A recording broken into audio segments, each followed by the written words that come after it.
So, how often do you take out time to thank yourself or others for the things that they do for you or you do for them?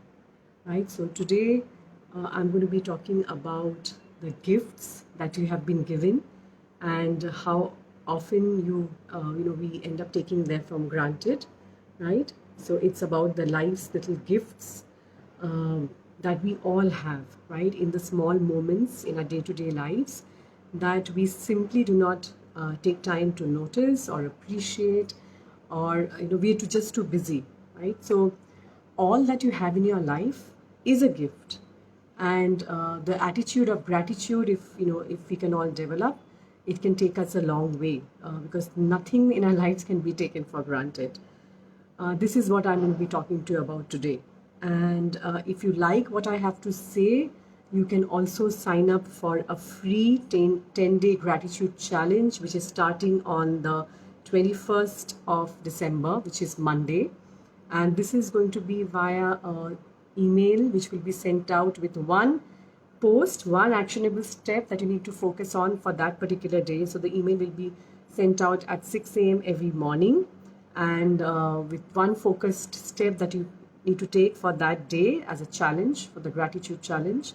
And then, of course, share it with me, share it with your friends, your family, and you'll see the difference that just 10 days can bring you. Okay, so that's something that, and I've shared the link below. It's at ananditarungta.com/gratitude challenge, ananditarungta.com/gratitude challenge. So the attitude of gratitude is important. And why is it important? Because, and one of the main things about this is that the language reflects our thoughts, right? How we are thinking is how we express in words, and words shape our future experiences. Words are powerful. So the words that we choose to use are extremely important in how we look, how we perceive our life to be, the world to be, and others to be. And that makes all the difference. And I'll give you an example. For those people who are grateful, right, who have been working on, as I call it, flexing their gratitude muscle, working on this, they use words like gifts, blessed, fortunate, right, a lot. And they are often quick to see, in everyday things and everyday moments, small moments of their lives, things that they can truly appreciate and feel grateful towards. On the other hand, people who are not so grateful are often to talk about whether it's burdens or complaints, or even deprived, right? Because we look at the world with a very different lens, and it can be that these people can be in the similar situation but have a completely different outlook towards life. And here I would like to share with you a small story about this, right? Because it beautifully encapsulates what I'm trying to say. Because words and how we look at the world, it shapes our experiences and shapes our lives. So there was this traveler who was moving from his village to another village, and he had come to check out this new village and see a new town and see if it made sense to move here. So he was asking the people of this town that what kind of people live in this town. I mean, are they good people? Are they bad people? Should I be moving at all? And the people in that town said, why don't you go and speak to that wise old woman who lives at the edge of the town. She has been here for a long, long time. She's wise beyond her years, and she can help you because she knows what's happening, who's going, who's coming. She can help you out. So he went up to that old woman and he asked her the same question. What kind of people live in this town? What kind of people, are they good people? Are they bad people? Are they nice or helpful? Should I just move here at all or look for another place? And the old woman asked him, what kind of people lived in your town or village? And he said, very mean, very rude, very disrespectful, unhelpful sort of people. And I used to never get along with them. All of them were like that. And that's the reason I'm looking to move.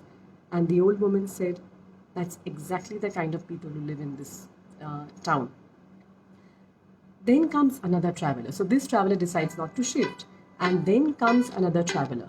and the traveler came and asked, the same question, that should I be shifting to this town because I have, I've been wanting to make a move and I want a better life. What kind of people live in this village?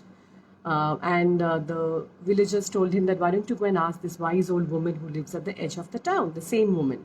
So he goes and asks her the same question: what kind of people live in this village or town? Actually, it doesn't matter. And the woman said, what kind of people lived in your village? And he said, very nice people, very supportive, very encouraging, very good people by and large, very hardworking, and I used to get along very well. But I still want to move because of these reasons. And the old woman said, that's exactly the kind of people who live in this village, right? So I think this story is about what lens we look at our lives through, and that can make all the difference. So having an attitude of gratitude vis-a-vis an attitude of complaining and deprivation and making excuses, etc., can lead us in totally two different directions, right? So that's the first point I wanted to make.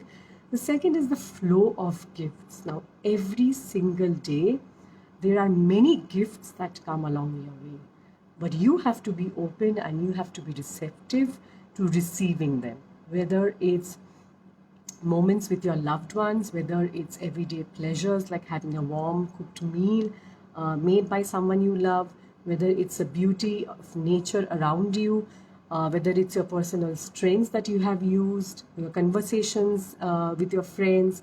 There are so many different moments, so many different gifts that you are given every single day, and that flows through you, right? In fact, indeed, all of life itself is a gift, and it could have been enough to be alive, right?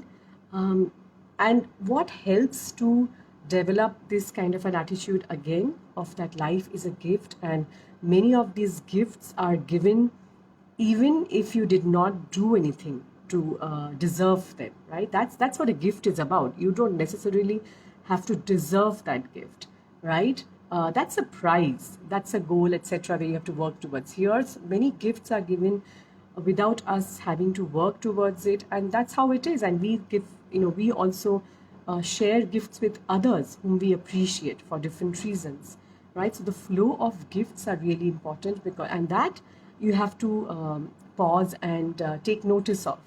So if you would like to again find a way to flex your gratitude muscle, as I call it, you can pause several times in the day, and whenever you notice something like this, as I said, whether it's a moment of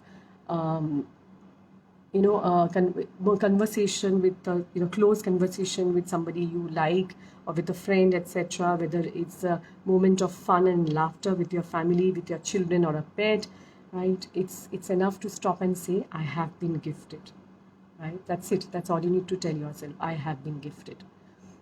So the first thing that I had mentioned is developing an attitude of gratitude, simply because language reflects our thinking, our thoughts, and words shape our future experiences. And I shared with you the story of this traveler moving across villages. The second thing is that the flow of gifts that are available to you every single day, you are gifted every single day. It's just up to you to start noticing and then appreciating them and telling yourself, I have been gifted. And the third thing that I want to share with you is that there are 5 ways that I want to share that you can train your brain to see more of this in your life, right? To show more appreciation or notice it in the first place. So the first thing that I would like to, the first way is to take time to notice what is around you, what's happening in your life, what is something that has happened to you today. So if it's a smile that somebody has given you, if it's a meal that somebody has made for you or that you are enjoying with your family, if it's a fun time that you had with your pet or a child, if it's a time that you could indulge in some hobby. So what is it that that you did, and have you taken out time to notice that? That's the first way. The second way is to show appreciation, gratitude for the little things in your life, right? Everyday things, everyday pleasures, like I mentioned, just to show appreciation and gratitude for the little things. It's easy to show gratitude for the big ones, like the big occasions in your life, whether it's a wedding or a ceremony or a birthday, graduation, it's much harder to show appreciation for the little moments, so little things in your life, right? But it's important. The third way is to share gratitude with others, right? If somebody does something for you, do you take out time to show them an appreciation, whether via text or a call, messaging them and just letting them know? And this applies to yourself. Have you ever written a thank you note to yourself?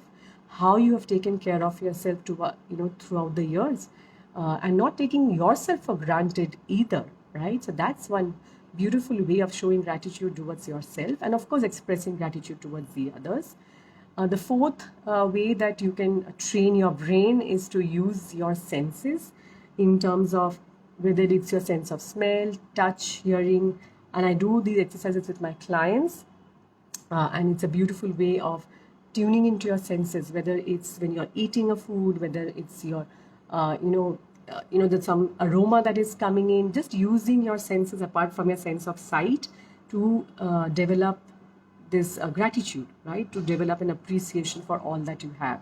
And the last thing is to also, you can train your brain by going through the motions of saying thank you, the motions of writing a gratitude letter, the motion of sending gift to someone, showing your appreciation. That it's also trains your brain. So the last thing was 5 ways that you can train your brain to develop an attitude of gratitude. And the first way was to take time to notice what you're grateful for. Second was gratitude for little things in everyday life. The third thing was sharing gratitude with others and yourself. I mean, showing gratitude towards yourself. The fourth, using your senses to train your brain. And the fifth one is going through the motions of saying thank you and sharing, sending gifts, etc. So these are the 3 main things. So developing an attitude of gratitude is extremely important, and the language matters. The words that you choose matter. So words like fortunate, blessed, gifts are typically the words used by grateful people, whereas you will hear people who are not that grateful feel more burdened or deprived, right? Or complaining about something or the other which is lacking from their lives. The second was flow of gifts. Every day you are gifted, right? Every small moment there is some gift or the other that you're bestowed with, something that you may or may not have deserved, but it's up to you to start noticing them. It's up to you to start expressing gratitudes for the everyday gifts, everyday pleasures. And you can also choose to say, I have been gifted, whenever you notice these moments. The third thing that I shared was 5 ways to train your brain for seeing more of this gratitude in your life. The first way was to take time to notice. The second, gratitude for the little things. Third, sharing gratitude with others and yourself, expressing them. Fourth, using your senses. And fifth, going through the motions, right? So once again, gratitude is a gift, and that you have been gifted with, and you are gifted with every single day. It's up to you to accept and receive the gift and make it a big part of your life. And one way of doing that is to, whenever you notice these moments, to say to yourself, I have been gifted. So if you like what I had to say and would like to sign up for a free 10-day gratitude challenge starting on the 21st of December, which is the coming Monday. And this is something that a particular actionable, very simple actionable task or a challenge will be shared with you via email every morning at 6 a.m. And it's up to you to take it to your advantage and take that step in your day and see the difference it makes in your life. See how by developing an attitude like this can make all the difference, even in as less as 10 days. 10 days is a long time for this, right? So I'll see you inside the challenge.